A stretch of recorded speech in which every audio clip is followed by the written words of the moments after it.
and it appears to be climbing back up slowly.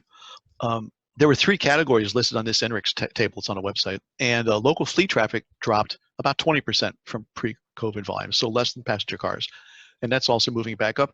And long-haul freight traffic has actually declined even less, but less significantly than that.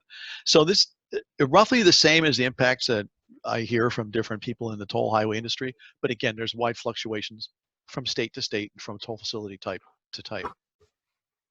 So the question is, are we back to business as usual here in Florida, or will we be soon? Our traffic will be return, and it'll probably even be growing. But what do we expect to have to build and to improve?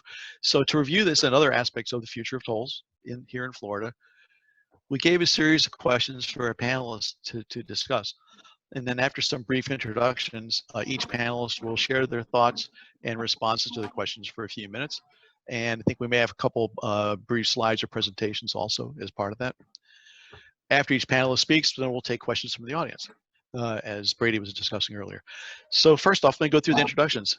Kevin Tebow was named Secretary of Transportation of the Florida Department of Transportation by Governor DeSantis back in January 2019. He's responsible for coordination, planning, and development of a safe, viable transportation system, serving all the regions of the state and all modes of transportation, including multimodal facilities and toll roads. Secretary Tebow spent half his professional career in the private sector, also providing transportation engineering services across the U.S., including in tolls, and for over 16 years in project management, executive leadership at the DOT. And he's been consistently focused on the importance of partnerships to deliver transportation needs of the state. Nicola LaCorey was named Executive Director and CEO of Florida's Turnpike in August 2019. She began service at the Turnpike Enterprise as Deputy CFO back in 2006 and as the CFO from 2009 till 2016. And in between 2016 and last year, she was serving as Executive Director of the new Sunrail program to help get that program established here in Central Florida. Like Kevin, she has years of experience in the private sector, in her case with finance firms or consulting roles with respect to finance. In 2014, Laura Kelly became the first executive director of the newly formed Central Florida Expressway Authority, and her website biography notes customer first toll policy and achievements towards that goal, as well as the agency's successful early completion of the Wekiva Parkway. Prior to her work in tolls, she served as executive director of the Florida Transportation Commission and a finance manager for the DOT's $36 billion work program back then. Joe Wagoner has served as executive director for Tampa-Hillsborough Expressway Authority since 2007, and during his tenure, Tampa-Hillsborough has significantly improved maintenance operations, financial position of the agency. The Summit Expressway has become an all-electronic toll facility. It became an independent toll authority, and the statute amendments enable Tampa-Hillsborough to participate in regional Tampa Bay toll and transit-related projects. Javier Rodriguez has been executive director of Miami-Dade Expressway Authority since March 2007. MDX has completed many system improvement projects since that time, including major system interchange projects and, of course, the all-electronic tolling project. Before joining MDX, Javier was with Florida DOT District 6 for 16 years, including 4 years as Director of Transportation Development. So with that, Kevin, the microphone is yours. All right. So thank you, Phil, and thanks for the introduction. Brady, thank you for the opportunity to talk to your now 292 participants on the call. So a couple of things I wanted to share with you as kind of the state response and what we're doing here and kind of the next steps. On April 29th, many of us remember that Governor DeSantis announced Florida's Phase 1 recovery plan for safe, smart, step-by-step approach to reopening Florida.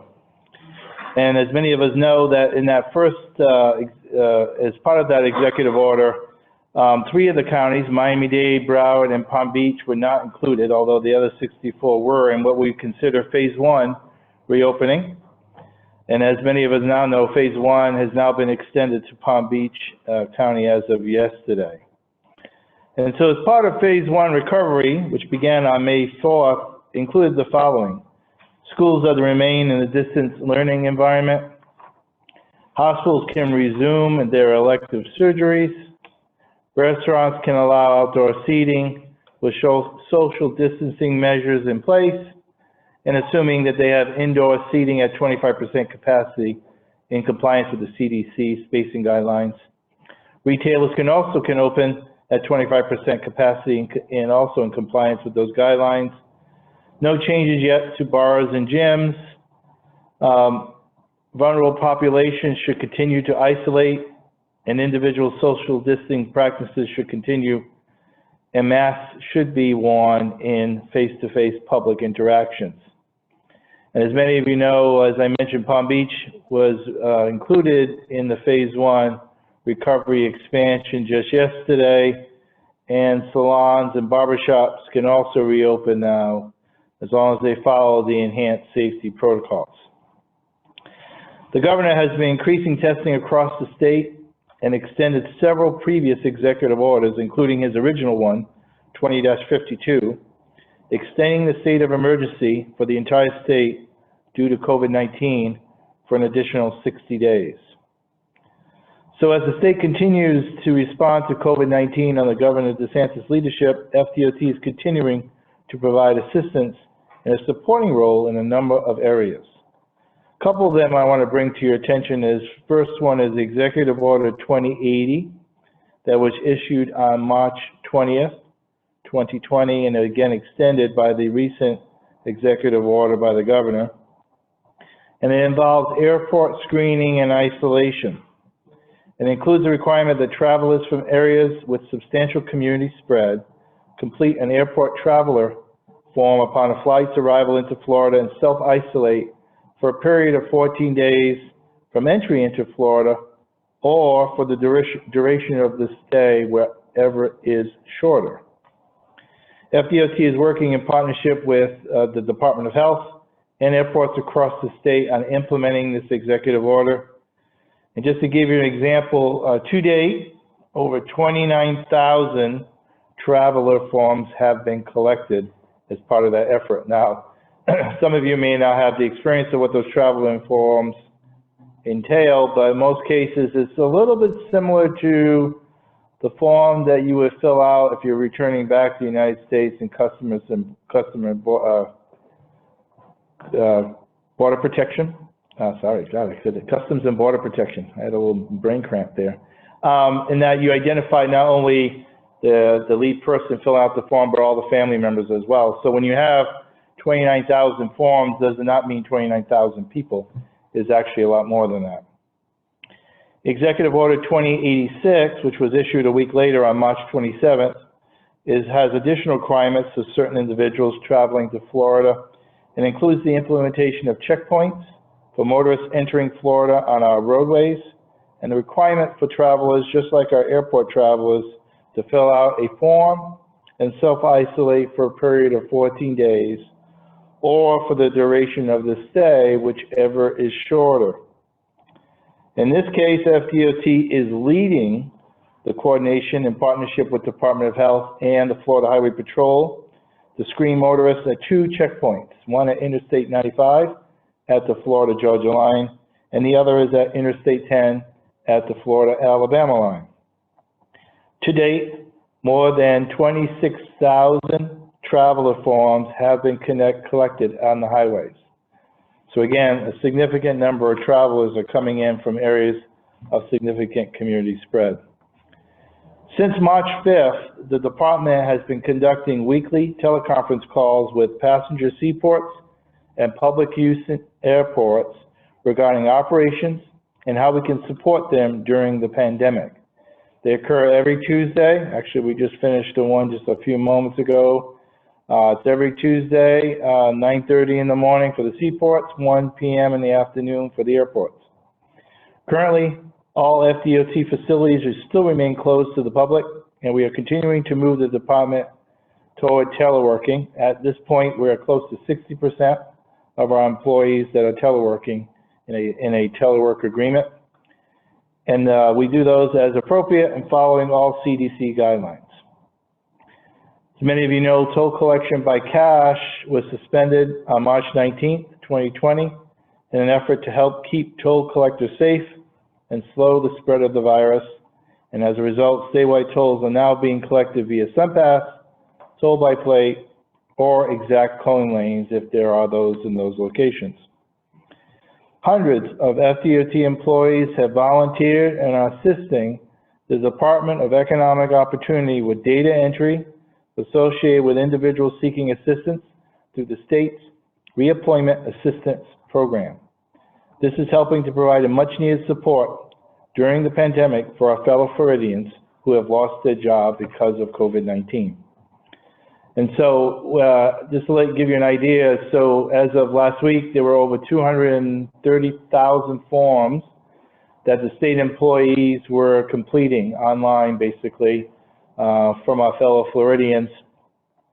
And I was glad to see that the Department of Transportation was one of the leaders statewide in importing those forms for our fellow Floridians. Finally, I was asked to serve on the Governor's Reopen Task Force Industry Working Group on tourism, construction, real estate, recreation, retail, and transportation. And happy to be working alongside the Governor and all members of the working group as we continue discussions related to reopening Florida's economy. So I wanted to talk a little bit about project acceleration, and at the direction of Governor DeSantis, the department began accelerating critical construction projects already under construction throughout Florida in early April. These accelerations are viable due to the reduction in traffic, as Phil mentioned earlier, and as a result, we have the ability to close more travel lanes and operate longer during the day without impeding traffic. There were many opportunities where we took lane closures and extended them for longer periods, took nighttime operations into daytime operations, and those of us in this industry know that in many cases when you're able to do that, you're able to improve production rates and get more work done. So it was a fortunate opportunity to be able to do that. And so this gave us the opportunity to really make a difference, move the needle where we can related to safety, mobility for our residents and visitors when they return to our roadways, as we're already starting to see today. And after we began that discussion with the Governor, we were able to identify 15 projects across the state from as far south as Keys, Florida Keys, and as far north as the Panhandle, where we can do this possible acceleration. And the total value of those critical infrastructure projects for phase one was over $2.1 billion. I wanted to just highlight 4 projects of significance. First one was the Howard Franklin Bridge in Tampa Bay. I know Joe's very familiar with that facility. The $864 million project was able to accelerate its notice to proceed by 4 weeks, which we should also see the benefit throughout the project. The widening of Southern Boulevard in Western Palm Beach County was accelerated by nearly 3 months by being able to do some of this activity.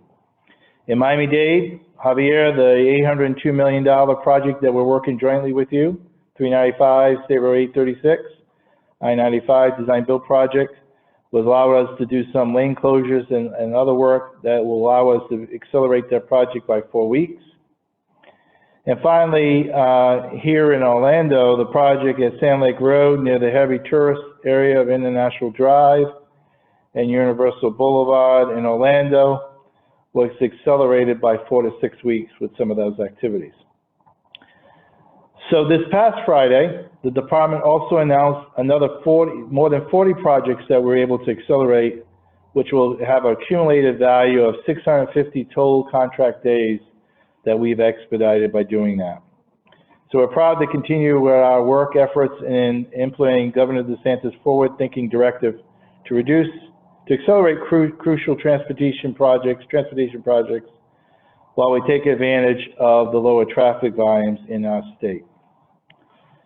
As it relates to traffic patterns, we are seeing significantly lower traffic volumes on a number of our roadways. The continued commercial traffic on our roadways have ensured that Floridians across the state have access to essential goods and services and are transporting needed supplies and equipment to our healthcare professionals as well as other essential industries during this time. In fact, last week, FDOT, along with the Florida Trucking Association, recognized and thanked professional truck drivers for their commitment during the pandemic by providing a free lunch at the I-75 rest area near Ocala. The lunches were sponsored by the Florida Trucking Association, Chick-fil-A, Public Supermarkets, and Walmart. It was a great way for us to say thank you. As expected, commuter traffic is much lighter than what we expected pre-COVID, and so we have started to see an uptick in traffic in some of our roadways. We don't expect to see traffic return to our previous volumes immediately, and so as Governor DeSantis begins future phases of reopening our state using a safe, smart, step-by-step approach, we can expect to see additional vehicles on our highway. We also have noticed, as I'm sure many of you have, an increase in the speed of travel throughout the state, and are working with the FHP and other law enforcement partners to mitigate these concerns. For FDOT, it's a little too early to forecast what the impacts of COVID-19 might have on the department or the state budget. As it stands now, the budget for fiscal year 2021 has not been sent to the governor for signature, although it was approved by the legislature in the middle of March. The governor's proposed bolder, brighter, better future budget included $10.3 billion in funding for the DOT, which includes $9.2 billion for the Transportation Work Program. As many of you may have followed, if you follow the transportation sector, know that AASHTO a few weeks ago requested support from the federal government related to expected shortfalls, and so they've requested close to $50 billion in flexible federal spending for states to replace the lost resources not realized, which they estimated to be about 30%. But at the end of the day, partnerships are still critical during this time. We must all work together to continue to flatten the curve further and stop the spread of the coronavirus by following the guidelines provided by the CDC, which includes ensuring social distancing and using PPE for employees as necessary. We're continuing to commit to fulfill our mission regarding the movement of people and goods in the state during this pandemic, and will provide our residents and visitors with an enhanced transportation system through the acceleration of projects, big and small, when they return to our roadways. So, a couple of the questions that we have was, it's a little too early to forecast what impacts COVID-19 might have on the department or the budget.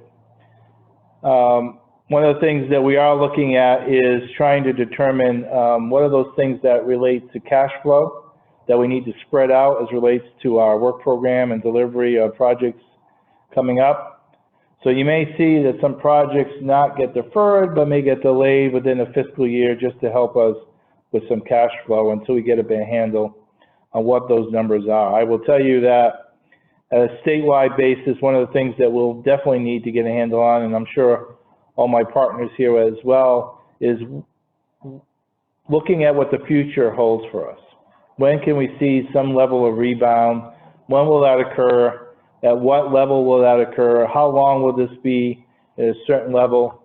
And so all those things will be part of the forecasting that we need to take into account as we start to develop our budget and look forward to the next delivery of the work program.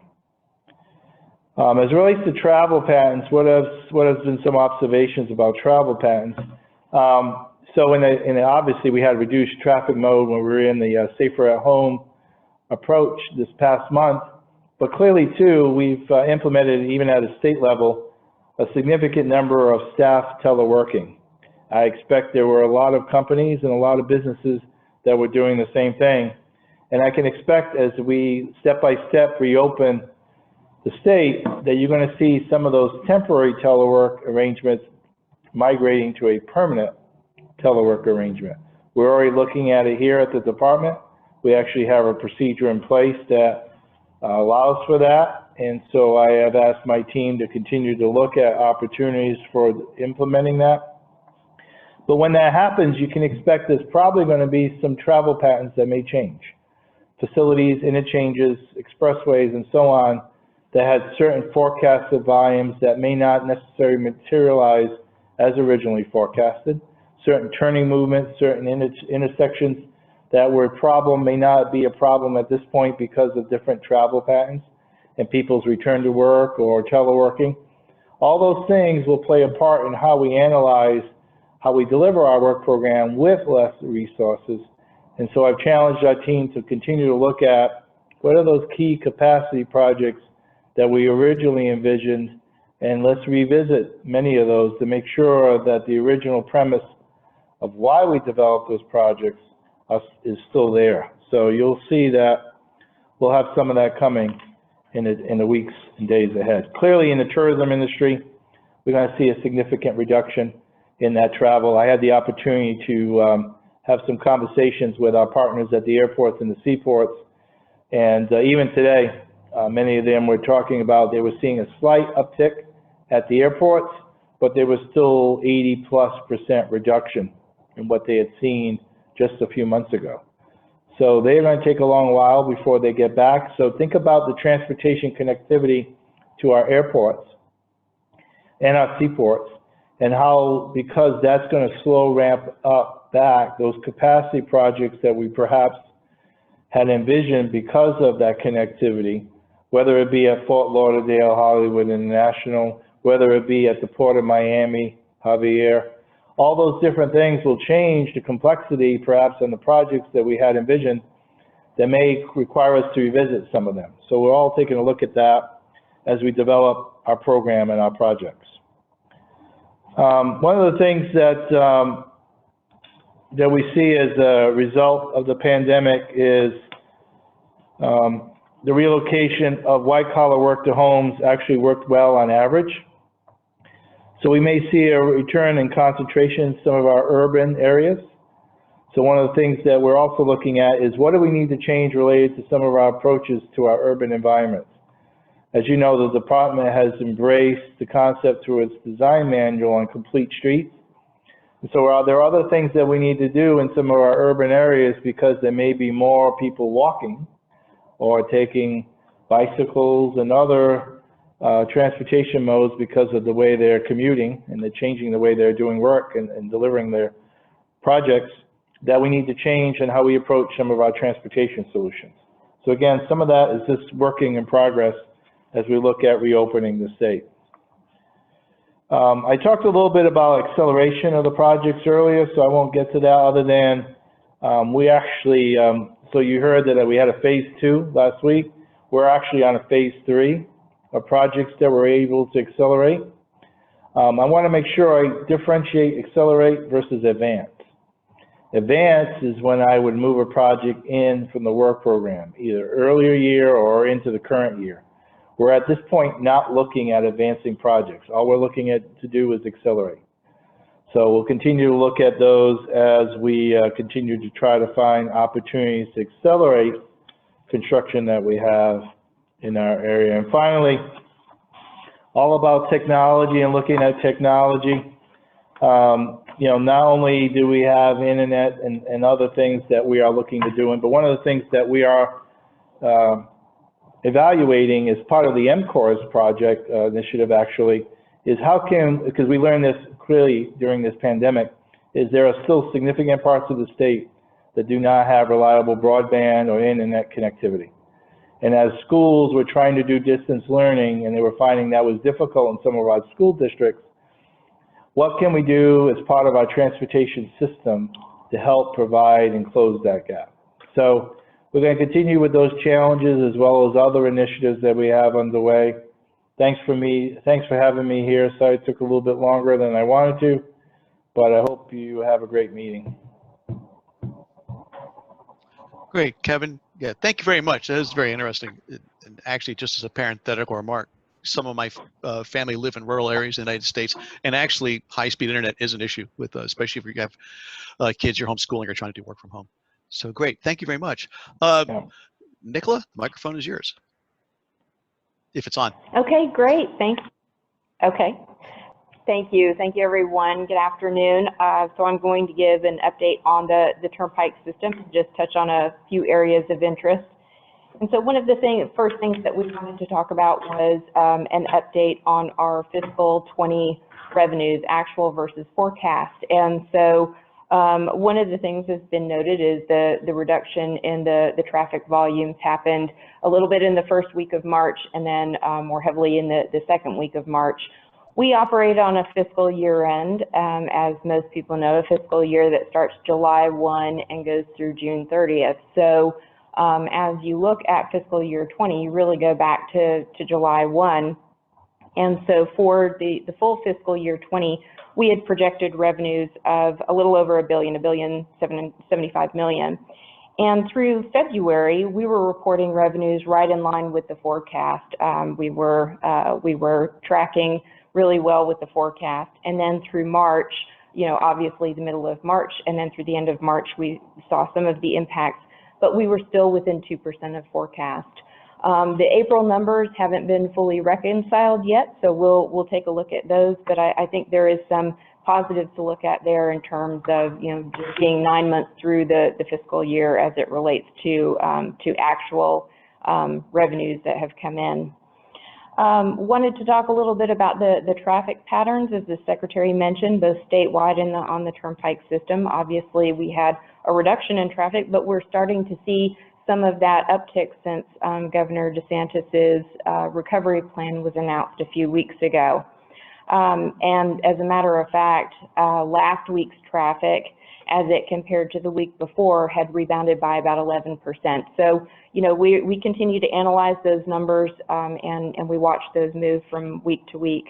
But one of the things that we often talk about as it relates to the Turnpike system, and one of the strengths of our system, is that it's diverse. It is a diverse system statewide.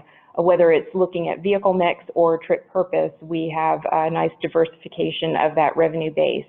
And so traffic on the Turnpike system ranges from those daily commuters in more urban areas to the occasional users, to the tourists, and then to commercial vehicles. And so those traffic patterns can vary quite significantly from one facility to another. Polk Parkway doesn't look like Sawgrass Parkway, doesn't look like the main line, doesn't look like 528. And so, it's hard to kind of put all of it in a bucket, but for me, I think the Beach Line West was one of the facilities that I found to be the most interesting. And so the Turnpike section of the Beach Line West is about the 8-mile section from I-4 over to where it adjoins with the Central Florida Expressway portion of the Beach Line.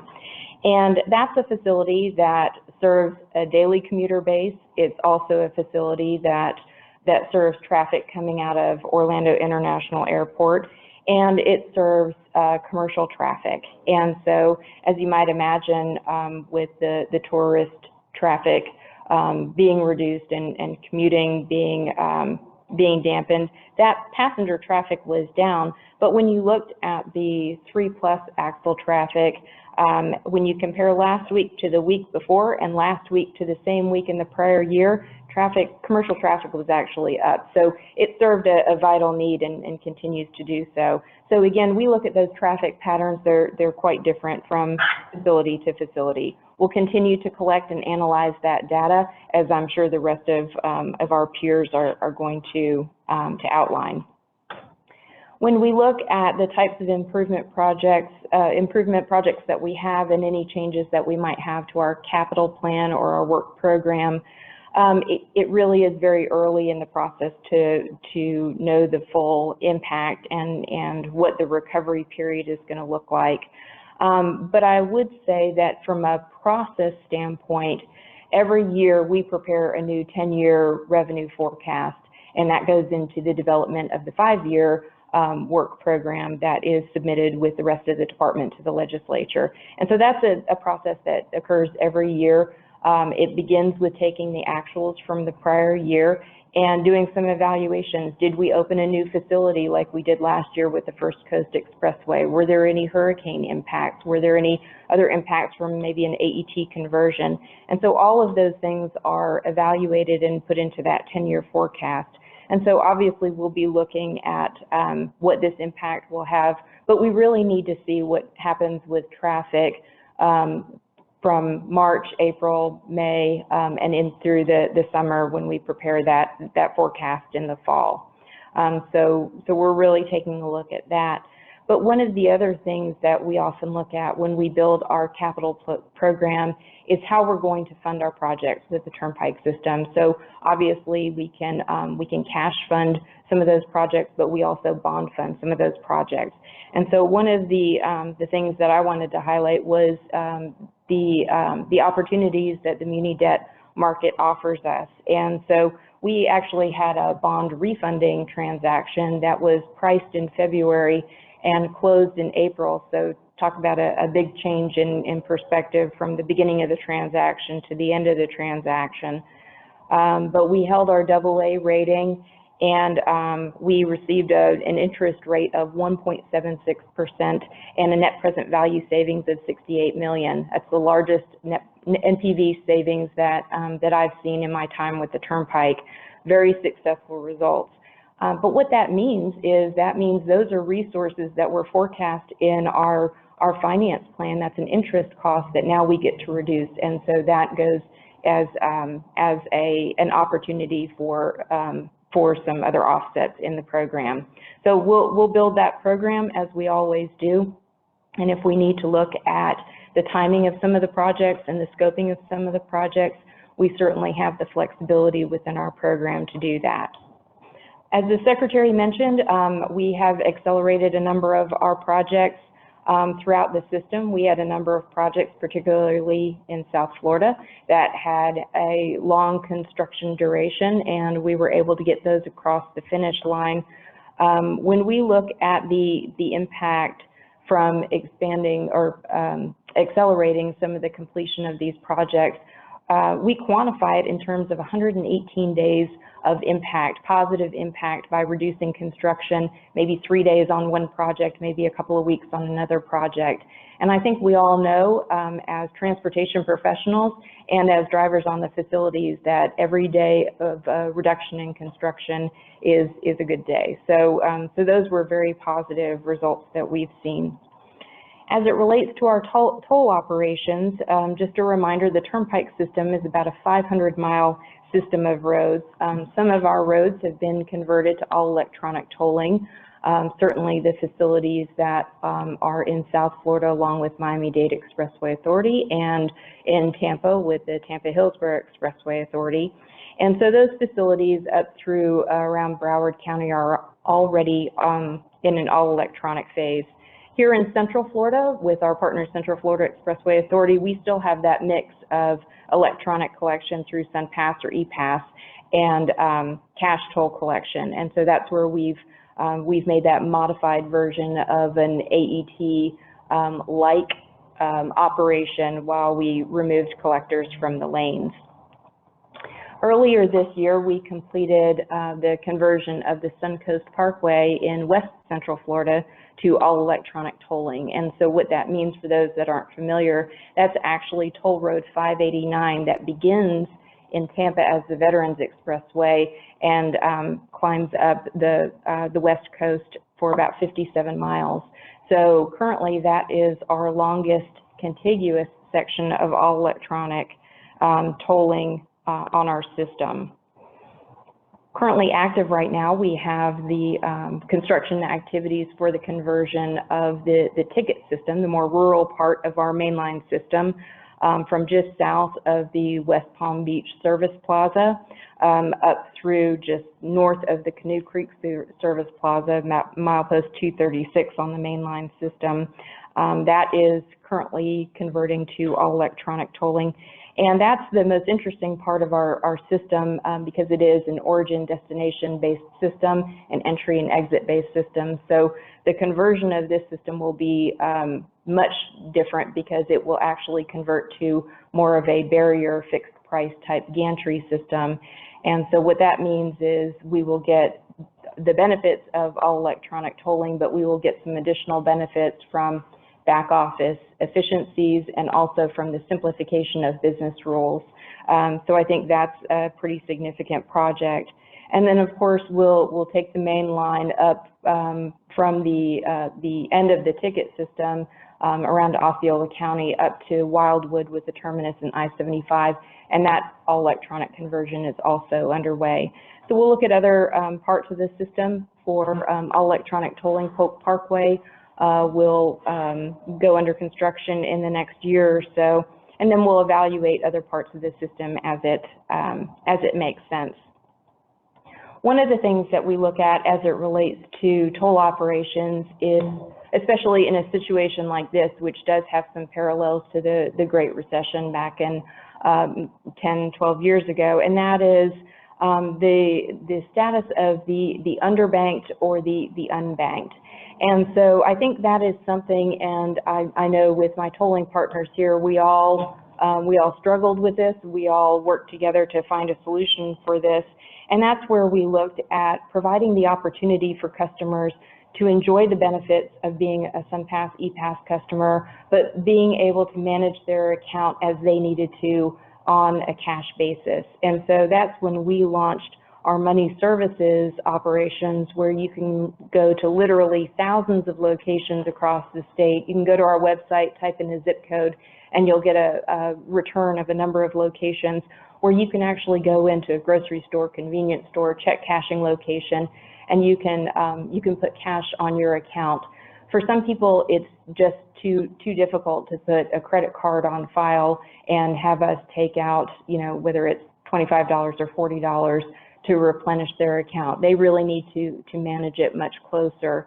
And so one of the things that we did earlier this year was we had conducted some focus groups in the Jacksonville area, in the Orlando area, South Florida, Miami area. There may have been a couple of other locations. And we really wanted to kind of look at our marketing plan and see where we had some hits and misses as it related to SunPass. And one of the things that we found was that customers didn't realize that they didn't have to put a credit card on file, that they could manage the replenishment of their account on an as-needed basis. And so we're really going to take some of that feedback and look at marketing and outreach plans to really emphasize that benefit of the program.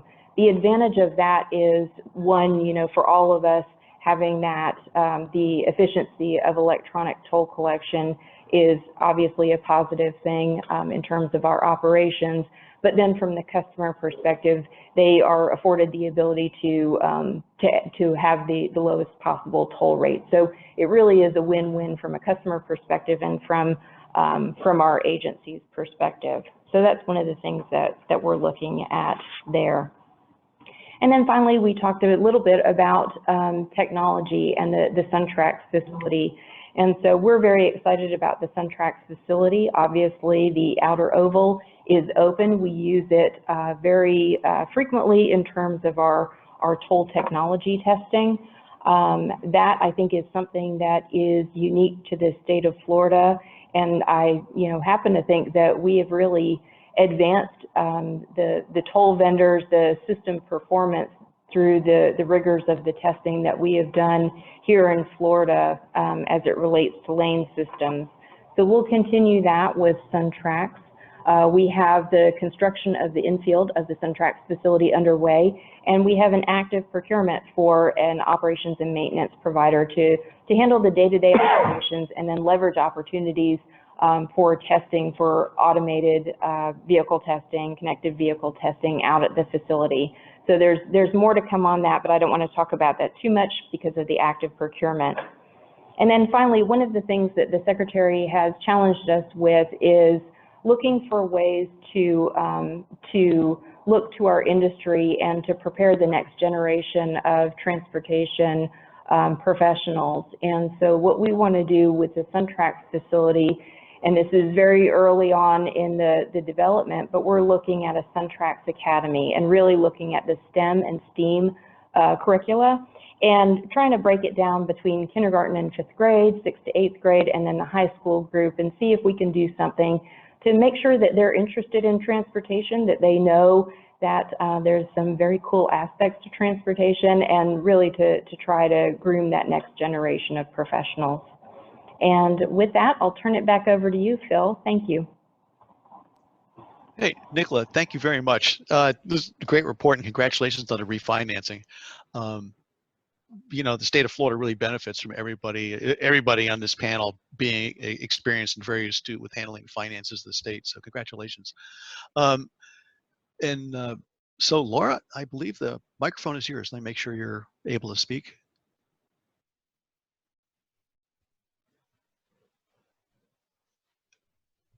Yeah. Yes. Are you on? There you go. Thank you. Oh. I'd like to share a presentation with you if I can load it. Let's see. There it is.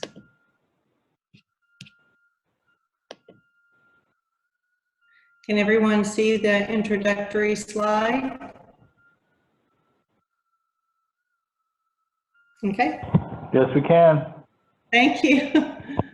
Thanks, Brady and Phil, for organizing this webinar. It's a great opportunity to give an update to all of our partners in Florida, so thank you very much. You know, in a state of emergency, our dynamic message signs become very important.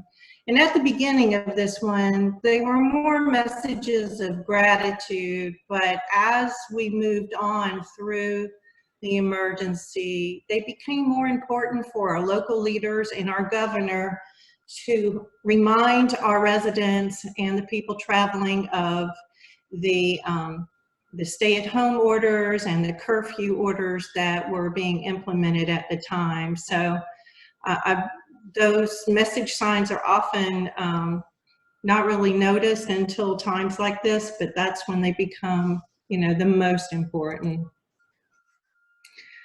As with Florida's Turnpike, we began early to decide where we needed to shut down operations. The very first thing that CFX did was we temporarily stopped our visitor toll pass program at the Orlando International Airport.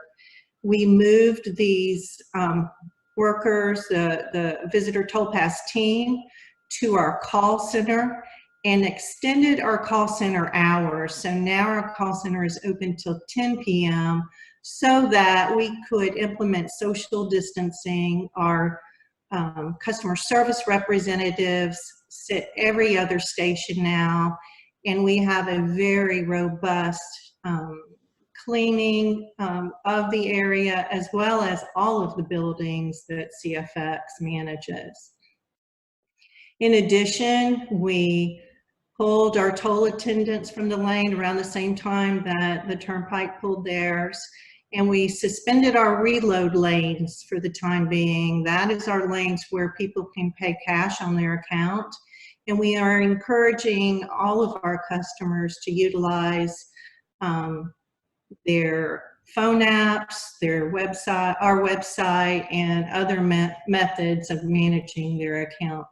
And during this time, like the Turnpike, the pay-by-plate rate is the cash rate for now with no fees. I want to applaud our IT team at CFX. They were immediately ready for a work from home situation. We immediately utilized Microsoft Teams, WebEx, and Zoom, like all of you I'm sure are. And we were very quickly able to move to a work from home environment. It took us about 4 days because we needed to issue electronic laptops and things like that. But kudos to the team. They did a fantastic job getting us ready for this. And this is the question I get asked most. You know, how has our traffic and revenue been impacted by the coronavirus? And this is a graph that shows you daily weekday traffic. I left weekend traffic out because it's even more severe and provides steeper decreases. But on weekday, it's comparing it 2019 to 2020. You can see at the beginning of March, we were trending 8% above last year. And by mid-March, there was a rapid decline. And this is when we started the stay-at-home orders, when schools were closing, et cetera. And you can see by looking at this curve that we bottomed out about mid-April. And ever since that time, we see a very slow but a steady increase in traffic and revenue. During this period, we also have, very much like Florida Department of Transportation and what Kevin has said, we have been able to accelerate projects because we are able to extend lane closures and things like that because of the light traffic. So our infrastructure team, our contractors, and our consultants have done a fantastic job of accelerating our projects. while abiding by the CDC guidelines in the field. Moving into the future, like Florida's Turnpike and the DOT, we operate on a fiscal year. We were moving into a budget year with a very robust $3.5 billion work plan. Over the past 30 days, our traffic and revenue engineer, CDM Smith, has been working very hard to revise our revenue forecast so that we can amend our work plan for the coming 5 years. What we've been able to accomplish is a reduction of about 23% of that work plan. It is a very conservative approach for the next 5 years. We took the most impactful scenario as a precaution so that we are coming through this budget cycle very cautious and conservative. We have been able, however, to keep many of our big projects in this work plan. We have the Lake Orange Connector, which is going to design. We have the Point Sienna Parkway expansion and extension still in this work plan. We have many of our interchange improvements, such as the 436 Beachline interchange is still there, as well as over 50 miles of widening projects throughout the Central Florida area. We have the Osceola Parkway extension design in the 5-year plan. However, it is the only project that we have moved out from a construction phase standpoint. It kind of straddled the 5 years at the end. So that one, that construction project, which is estimated at about $800 million, has been moved out temporarily, and we are going to take another look at the budget in January of 2021 to see when we might be able to move that project back in. But we feel very fortunate. Our financial team sold quite a bit of bonds over the summer, so we have been able to move forward. And our program right now, I feel, even though we've had to cut back a little bit, it's still a very robust program. So I appreciate the opportunity, and Phil, I'll turn it back to you. Great, Laura. Thank you very much. And congratulations on everything involved in that report. The in discussion of the whole scenario analysis and planning, I think would be really interesting for long term in the future too, because that's the challenge everybody's dealing with. But congratulations, there's still a lot of good news. A couple brief announcements. So we're probably going to run past 3 o'clock. We'll want to give Joe and Javier time to go through the remarks they have. And we have 2 questions so far. I'm going to wait till the end to answer them, but I'll get to them right away as soon as the presentations are done. So with that, the floor is yours. Sorry, was that me you're turning it over to, Phil? Oh, Phil's on mute. Okay, I'm going to go ahead as if I'm the one talking right now, or supposed to be talking right now. Our traffic experience has been very similar to what you saw Laura present.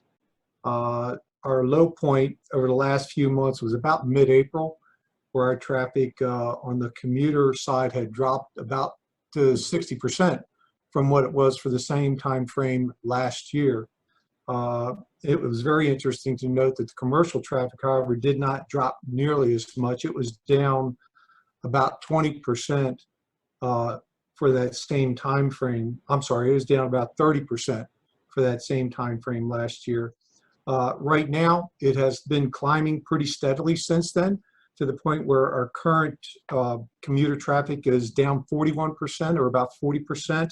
So that's a 20% rise over what you saw about a month ago on our facility.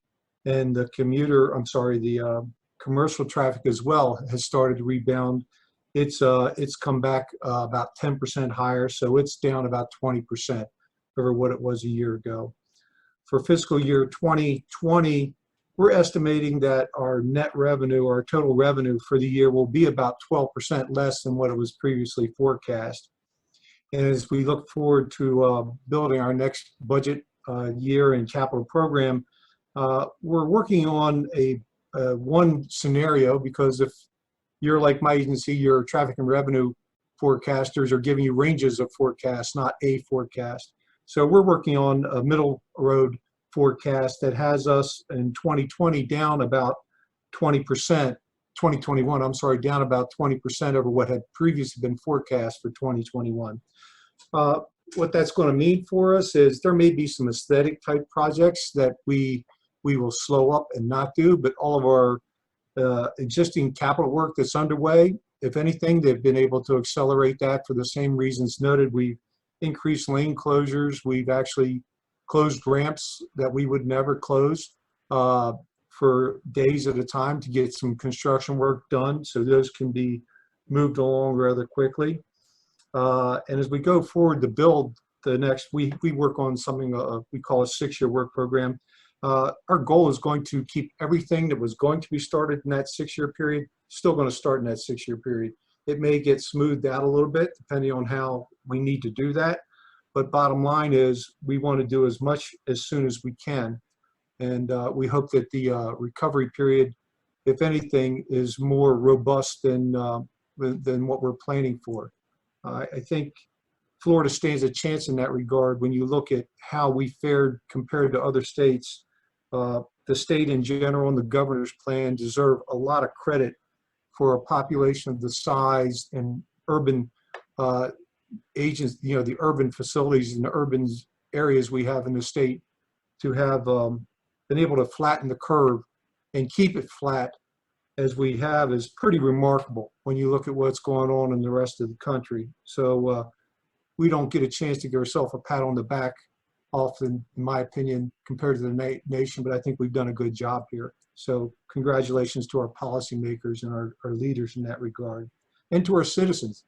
They're acting intelligently. They're doing what's right to take care of themselves and us in general. So that's in a nutshell what's going on with my agency, and I'll stop there because I know we don't have a lot of time left and there's some questions that others would like to have answered. So I'll turn it over to Javier at this time.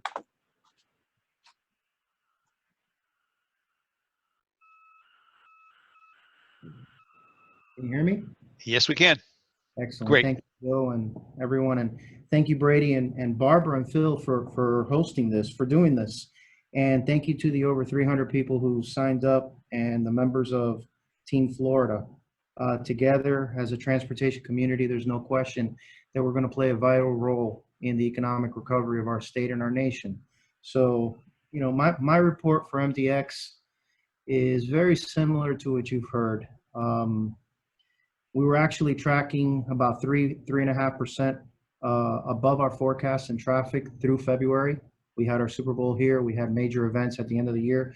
We're doing well till about 13th of March when an executive order, stay home, happened. So for the month of March, our traffic was down about 23%. April was the peak dip. We saw weekday traffic go down up to 53%. And in May, we've seen it increase. We're about 40% below last year. So we've seen an uptick of about 12, 13%, very similar to everyone else. The interesting thing that we saw was that our commercial traffic at the beginning, just like Joe and others, didn't see any drop.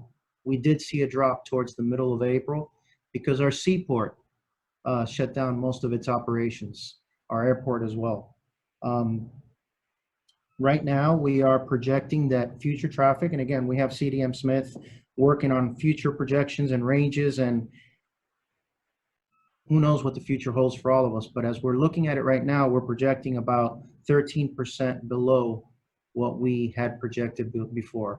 We've submitted a budget that is about 15% below what we had planned for. Unfortunately, or fortunately for us, for the last 3 years, we haven't been able to issue any debt. We've been on a cash basis. So we've been only able to execute projects that we can afford without bond financing. That's allowed us to, during this period, adjust and actually just defer projects a little bit further until we are able to issue a new debt. I think rather than getting into the same conversations that a lot of the folks have, I wanted to pitch the membership some questions, some things that they can help us with. What is the new commuter norm? What's going to happen? I think the secretary spoke about what's going to happen with traffic patterns. Here in Miami, I'm not sure we're going to see the commuter trips from the south and western part of our county, which is our bedroom community, commuting into downtown at the same levels that we've had in the past. I think telecommute is here to stay. What kind of impacts it's going to have, I don't know. I will tell you that as far as MDX goes, our main facility, 836, is driven by our beaches, the airport, and the seaport. Our beaches have been closed. Our airport has seen about 90% drop in traffic, and our seaport has suspended operations for a while. So our traffic on 836 took a significant hit. It took almost a 60% hit. Having said that, I have no question that it's going to rebound as soon as we start seeing our economy grow. So some of the questions that I have for consultants is, what's the future of our facilities? Should we be focusing on capacity, as the secretary said, and I think others on this panel? We've got a program that we haven't been able to move forward. I've instructed our staff to focus on R&R and safety projects for the time being. When we're able to get back going, capacity is going to be something that we're going to have to think about.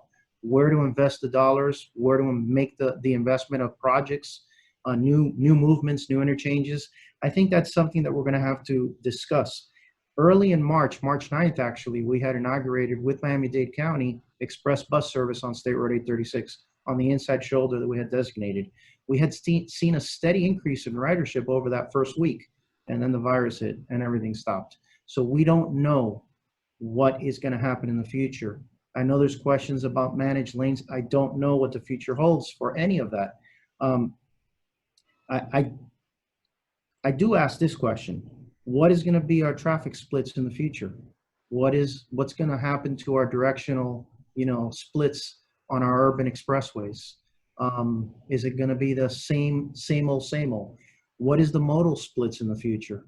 How do we plan for that? Short-term, mid-term, long-term? What kind of investments should we be making? How do we pitch the financial markets on 30-year traffic projections at this particular time? Are they going to put a lot of faith on those projections? What are those projections going to mean? We are in a tremendous, financial environment right now to issue debt, but what are the rating agencies going to look for? These are all questions that I'd love to see answered. I know a lot of us in Team Florida and a lot of our members are part of this, and I know that the next webinar is most likely going to be on finance, and I'm really looking forward to that. So I'll stop there, and I know there's questions, so thank you for the opportunity. Great, thank you, Javier. Okay, everybody in the panel should be open now. So there are two questions so far that came in, and yeah, one was exactly, what do you foresee as a future of managed lanes projects? That was from Hal Worrell, and I think Javier's short answer might have been the first one, is we'll find out. Does anybody else on the panel have any comments you want to make? No other, Nicola, Laura, Joe? The only thing that I would mention is that we've relooked at our managed lanes projects and looked at them as through lanes, and so looking at traffic patterns and separating longer trips and shorter, more access-driven trips. And so that's something, there is no variant from the tolling side of it. It really is just segregating out that traffic to provide a better flow and reduce the conflicts in the trip purposes going through a corridor. So that's something I think we'll continue to look at. We have some of the facilities in South Florida. We have the Beach Line and we have the Veterans Expressway. So we're really just doing some data gathering at this point to see what it looks like and how well it works. I think it's going to be very interesting. We've got to recover from the current event. And so the next year is going to be who knows what. It all depends on how the virus works its way through our population and how we can keep it under control. But given the rapid population growth that's expected in the Tampa Bay region, I don't really see work from home significantly reducing the demand for the kind of services we provide, that being toll agencies. When my population is supposed to go up by 50% by 2045, if you tripled, I think current work from home is about 5% of your workforce works sometime, if not full-time, from home. If that doubles or triples, when you're looking at a 50% increase in population, that you need it. That would be helpful because it's just going to mitigate congestion. It's certainly not going to eliminate congestion that's going to be coming at us. I even wonder on the other side of, given how the most densely populated parts of the country have suffered the most from this virus, if that population growth to Florida might not change and become even faster for the state of Florida. And then there's the other component of, I think the agencies most at risk of pandemics and the effects like this are transit agencies. We could see increased personal vehicle travel on our facilities from people who used to use transit. If they're not able to work from home, they're going to be getting back in their vehicles, whether they share or not. They're going to be not as many, perhaps, in the bus or in the rail as there used to be, out of safe travel, what they perceive as a safer travel method. So, a lot of factors out there to guess at right now, but it's going to be very interesting to see how things evolve. Great, thank you. Does anybody else want to chime in?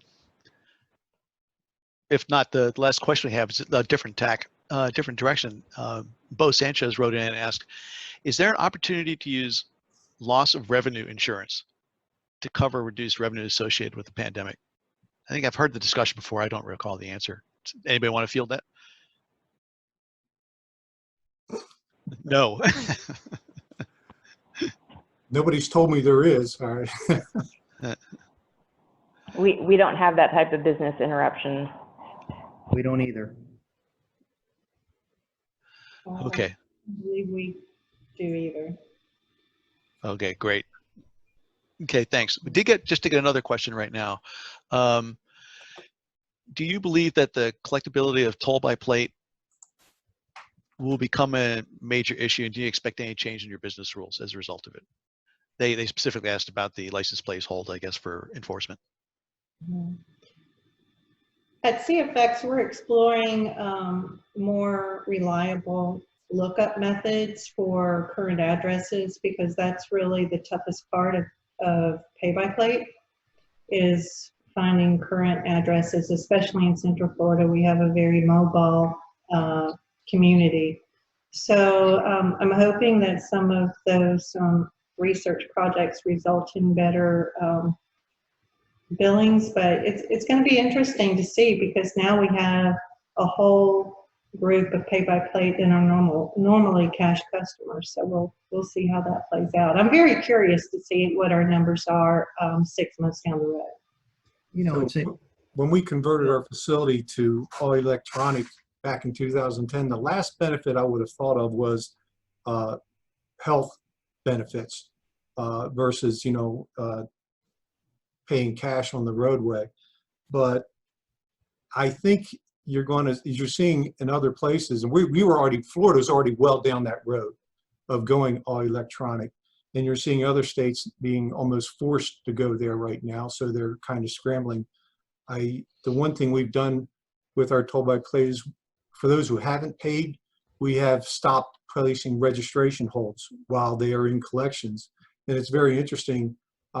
When they started releasing the federal relief programs, we actually saw a lot of calls coming into our collection offices to make late payments on toll by plates. And so we're quietly going about the business. And frankly, I've been pleasantly surprised by how well the toll by plate is working, and the collections of past due tolls is working for us so far. That's the same here at MDX. In the both March and April, we saw an uptick in the payment of toll by plate accounts. That's good. Fantastic. We do have at least one more question has come in. I think it's already about 5 minutes or 6 minutes after 3 o'clock, and I really want to respect everybody's time. We will follow up that, and if there are any other questions, I guess people want to type them and send them in quickly, please do. Brady, I think take it over, but I want to thank the entire panel for making the time this afternoon to participate in this. This is very interesting and I think very useful for everybody in the Team Florida membership. So thank you. Yes, again, I want to say thank you very much to all our panelists. Really appreciate you taking time out of your busy day to participate with us. I personally got a lot of great information out of it, and I hope our membership received that as well. For that last question, we'll put that together in an email. I'll send that out to the panelists, let them see if there's a response back, and then we'll put that together. The webinar will be posted online. For Team Florida members, I'll be posting that online, so if you can go back and want to look at that. And then the last thing I'd like to add is be sure to join us on the 26th. We will be doing a finance session. I think Sharon George is going to be moderating that for us, and he's got a lineup of very good panelists. So again, thank you very much. You guys stay safe, and we look forward to seeing you soon. Thank you. And again, thank you all for being on our webinar today. Safe travels. Again, be safe thank and you, healthy. everybody. Thank you. Bye. Okay, bye-bye. Thanks.